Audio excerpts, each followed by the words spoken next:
Okay, champs. So I figured this video would probably be best, or at least most of it, if we did it in this format so that I can have direct access to the phone and give you close-ups and stuff of what's going on inside here. Hello, and welcome back to the Novice Lumberjack, where I am going to try to take this Milwaukee Fuel M18 Chainsaw and take it from a stupid, ridiculous, I can't stand these 3/8 low profile chain to a nice 0.325 bar and chain setup. So, without further ado, let's get in here and see what's going on. Here we go. I've already loosened these up for you because I'm a nice guy like that. Isn't that sweet? All right.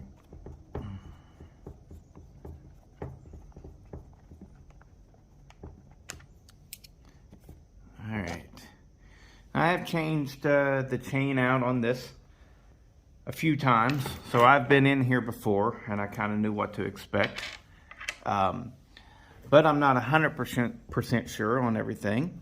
By that, oh, what's going on here? There we go. Alright, I knew that it was an outboard clutch, and I knew that there's not a whole lot of room up here to get a chain in and out of. And I think that that is the exact same bolt pattern, or tail mount pattern, I should say, of a Poland, you know, like the Poland Wild Things, all of the homeowner grade saws, and then the last of their nice saws, the Poland high tops that I use and run. So, first things first, is let's compare. Oh, I got this beautiful brand new 20-inch Poland 325 bar and chain.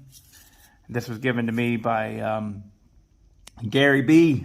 Thanks, Gary B. So, here we go. And, yep, that's what it is. It's identical.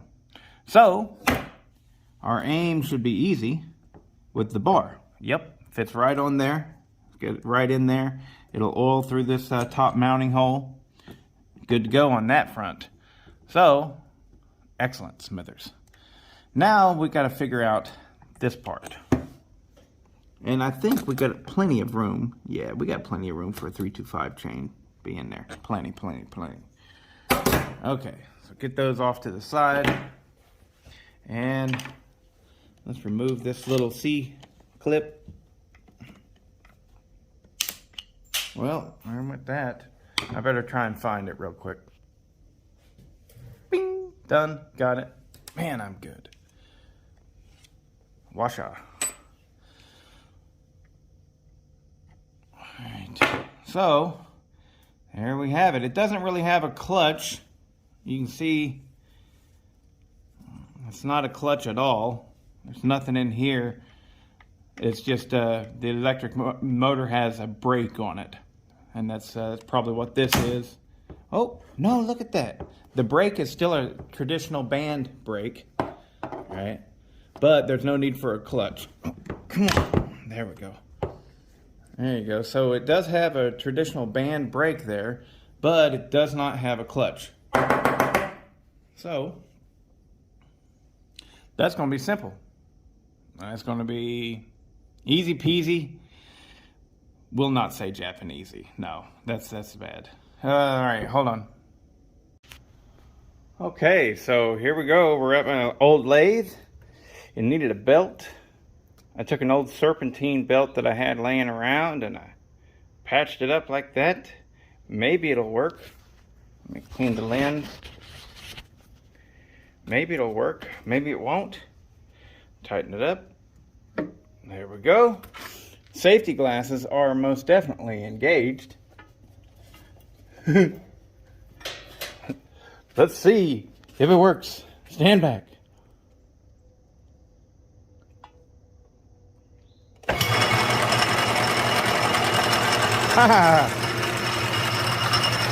First time I've had her running. As you can see, I've got the chuck all set up with the drum in there, whatever, clutch drum, whatever you want to call it. There we go. See if this switch works. I don't think it does. Nope, it does nothing. So we're on a plug and unplug basis here. All right, I'll do it like this. All right, so we're running. So now let me describe to you what we have to do here. So that's pretty cool. It's working.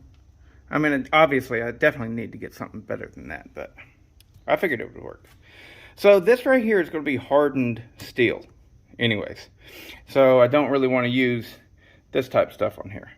But I want it to spin because I'm going to take my grinder and grind these off by hand. Right? And the only way to ensure that I get a nice even thing, as much as I can anyways, is to get this thing spinning. And we have accomplished that. So on to the next part.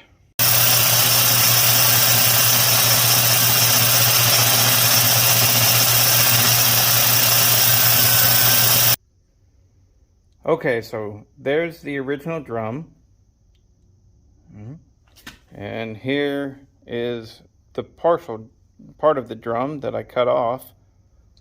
And so I made this little depression here. It'll go in there like that.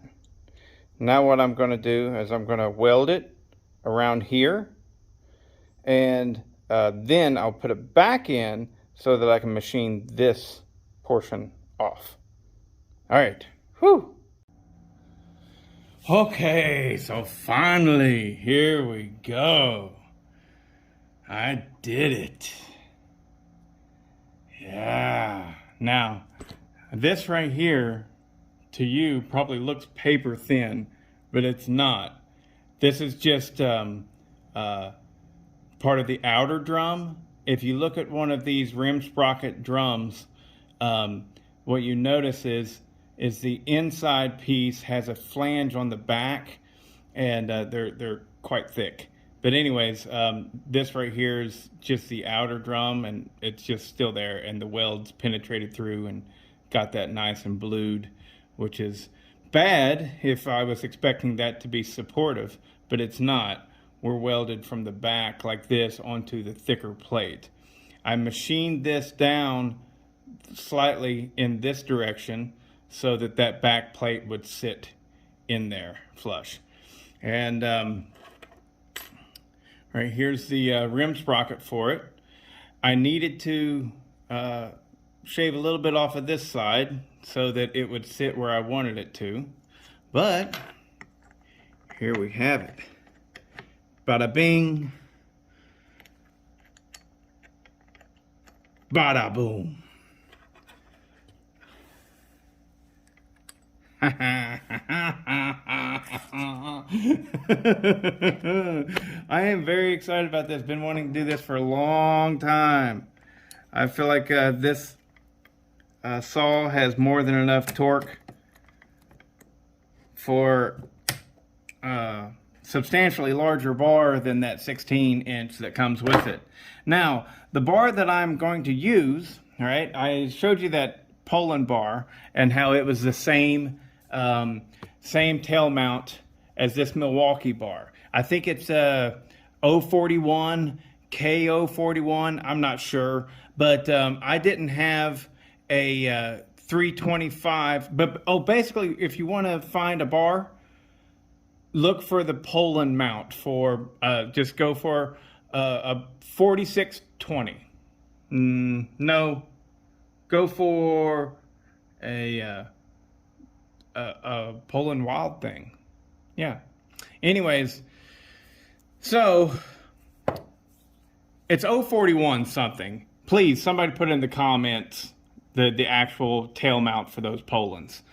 I didn't have a Poland bar that I wanted to use, but you can easily enough adapt a small mount Husqvarna to these. It's a KO95. Hold on a second, I'll get that. I just put some paint on it. Okay, so we're back. Now this is that crappy John Deere bar that I had and put it on the Poland 4620. Anyways, it's weird. It's like a combination. It'll mount on different things. So it'll fit a small mount Husky. That's what that little hole right there is for. But it also is open right here so that it can get oil through these large holes right here. All I had to do was elongate one of these bar studs. You can see right there. And it goes right on.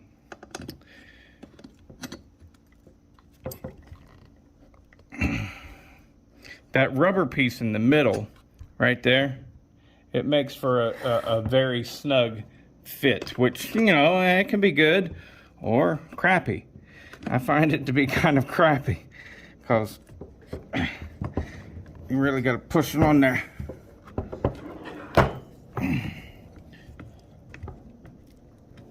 There we go. Oh, well, crap.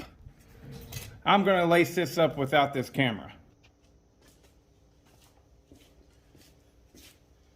All right, so there we have it.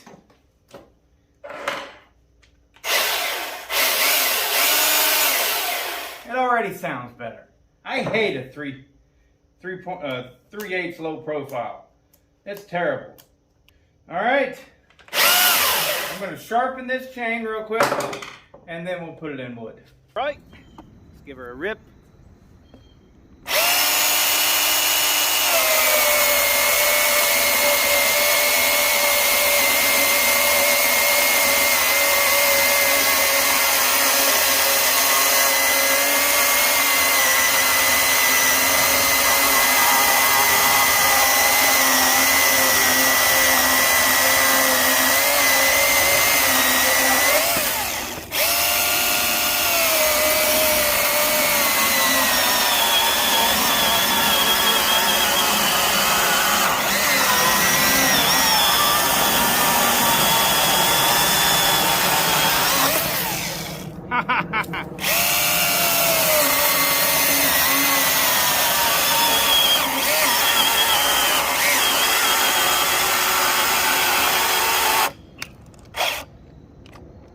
Well,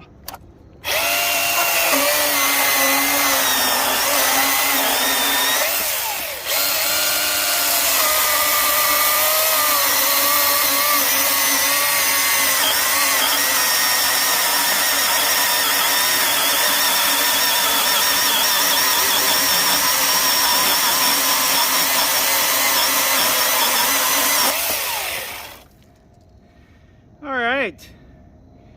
She's still struggling a little bit in this bigger pine.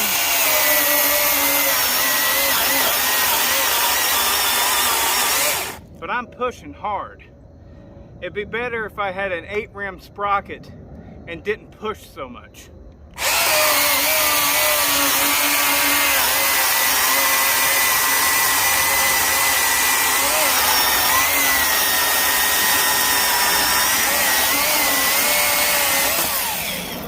I gotta say, it's a lot better, but I still want more. What's next?